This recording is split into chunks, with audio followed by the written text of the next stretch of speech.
Narito na naman tayo para sa isang napaka-sweet at nakakakilig na love story nila Kalingap Edu at Ate Viancy. Tulad mo ay aking makilala. Sa pagpapatuloy ng kanilang love story ay pumunta si Kalingap Edu sa bahay nila Ate Viancy. Excited na excited si Kalingap Edu na sunduin si Viancy dahil bago ang kanyang kotse.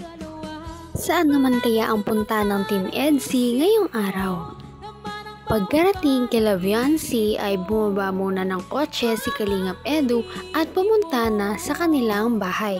Excited na excited siyang mapuntahan si Viancy para na rin matry niya ang kanyang bagong kotse.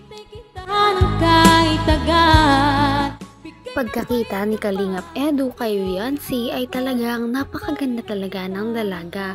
Mayroon siyang suot na napakagandang damit at ready na siya sa pag-alis nila. Bago sila umalis ay nag-bless muna si Kalingap Edu sa mga magulang ni Ate Viancy. Pagkapunta naman nila ng kotse ay nagulat si Viancy dahil nga may bago ng kotse si Kalingap Edu.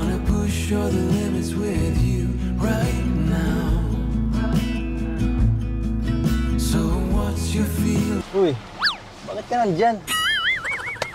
Dito ka dapat sa driver's seat, no? Ay, hindi pwede. Sino kakausapin ko dito? Paano naman ako dito? Para ako ditong walang kasama. Okay na po ako dito. Ako hindi ako okay. Gusto kitang katabi. Bihira na lang ko eh. Dito ka na. Dito tayo.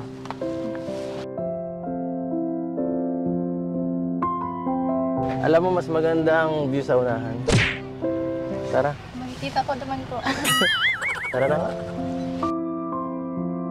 기다렸어요. 오랜 시간을 밤이 지나고 빛이 쏟아지게. Medyo nahihiya nga si Viancy kay Kalingap Edu dahil ngayon lang sila magkakasama sa isang kotse. Bukod dito, nahihiya din siya dahil gusto ni Kalingap Edu na magkatabi sila sa front seat. Ngunit dahil sa pagkamapilit ni Kalingap Edu ay napilit niya rin si Viancy na umupo sa harapan. Ito yata ang kanilang unang beses na magsasama sa isang kotse nang wala silang ibang kasamang ibang kalingap. Kaya naman, ramdam talaga ang tensyon at nagkakahiyaan pa sa isa't isa. Hindi ka yata marunong. Para safe ka.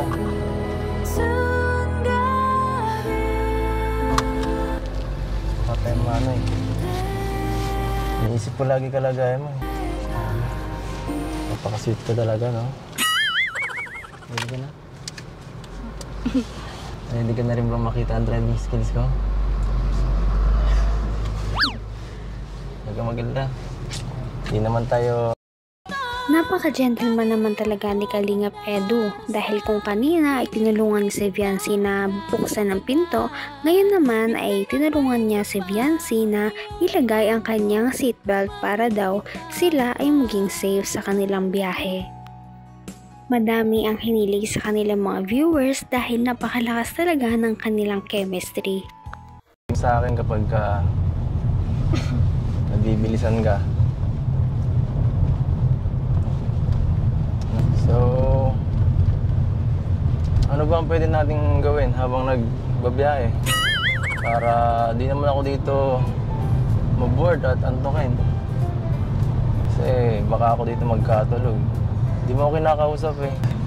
Di ka naman dyan natatakot? Kinakabahan sa aking driving skills? Medyo po. Medyo.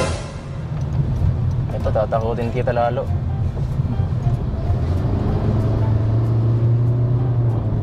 Nakita mo yun? First time ko ginawa yun. Nag-overtake ako sa truck. Nabilib ka ba?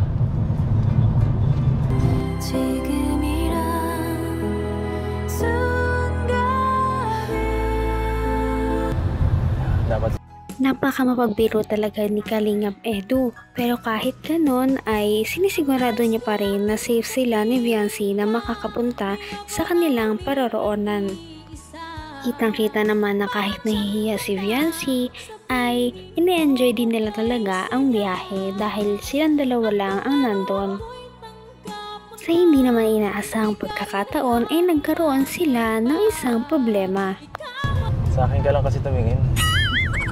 Sa akin ka lang tumingin para matigal yung lahat ng takot na nararamdaman mo.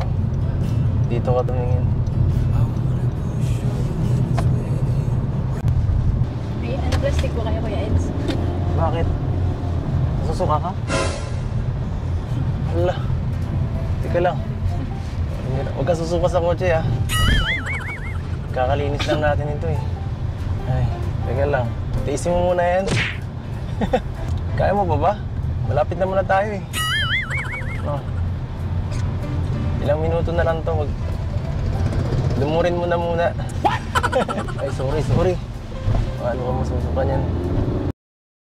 Tayo dito. Sabihin mo lang sa akin kung di mo na kaya. Bababa kita. Ayun na nga na problema na nga si Kalingap Edu dahil hindi nga pala sanay na bumabiyahe si Viancy. Kaya naman si Viancy ay parang nasusuka na. Kinakausap niya lang si Viancy upang pag-aanin ng kanyang kalooban para hindi ito matuloy sa pagsusuka niya.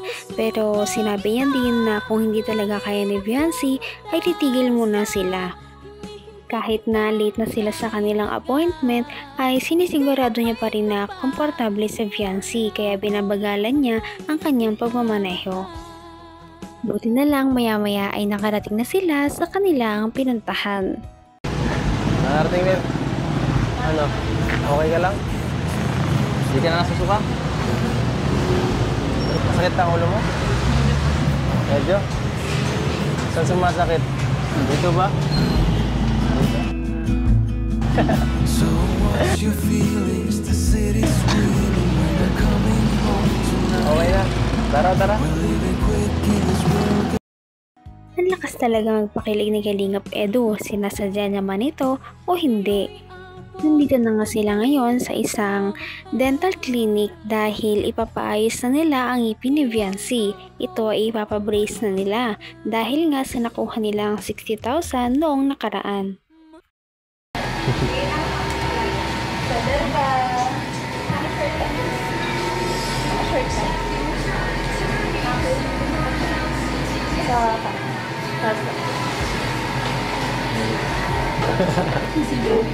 Ano? Wala ka, bubunga eh. So, yung pastahan nyo is 1, 11, 12, 13, 14. Mag-braces, kailangan mapastahan mo na yung 14 ng ngipin. And then, may isa siyang kailangan din bunutin. Pagkatapos nilang pumunta sa kanilang dental appointment ay dumiretso na sila sa bahay ni Kalingap Rab dahil ginabi na sila. Pumunta sila doon upang magbukas ng mga packages na pinadala ng supporters para kay Viancy. Grabe at umulan na naman ng blessings kay Viancy dahil ang daming pinadala sa kanya na mga pang negosyo kagaya ng mga Tupperware, iba pang pangluto at ang iba naman ay para sa kanilang lahat na Kalingap team. Nagpadala ang kanilang supporters ng napakaraming sapatos para sa bawat isa sa kanila. Meron na naman ngang couple shoes ang dalawa. Pagkatapos nila magbukas ng lahat ng package ay pumunta na si Kalingap Rab kay Viancy upang ibigay ang 20,000 na pinigay ng kanilang supporters para pang start-up sa kanyang negosyo.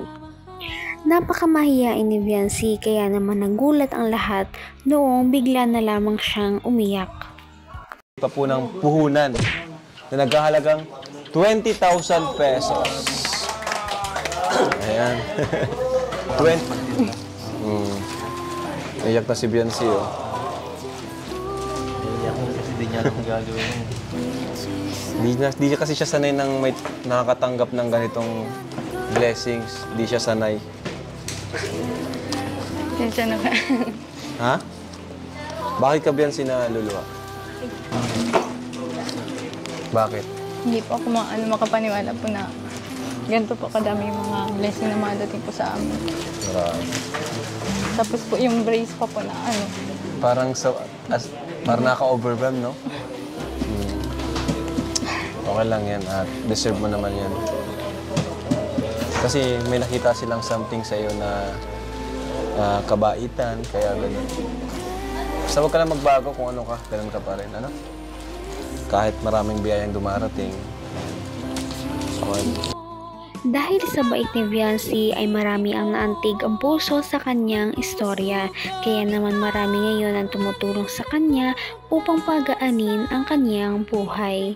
Kaya naman sana ipatuloy natin silang suportahan at mahalin si Viancy, si Kalingap Edu at ang Kalingap team. Yan lamang at maraming salamat sa panonood. Abangan natin kung magkakatuluyan ba talaga si Kalingap Edu at Viancy. Hanggang sa muli. Bye!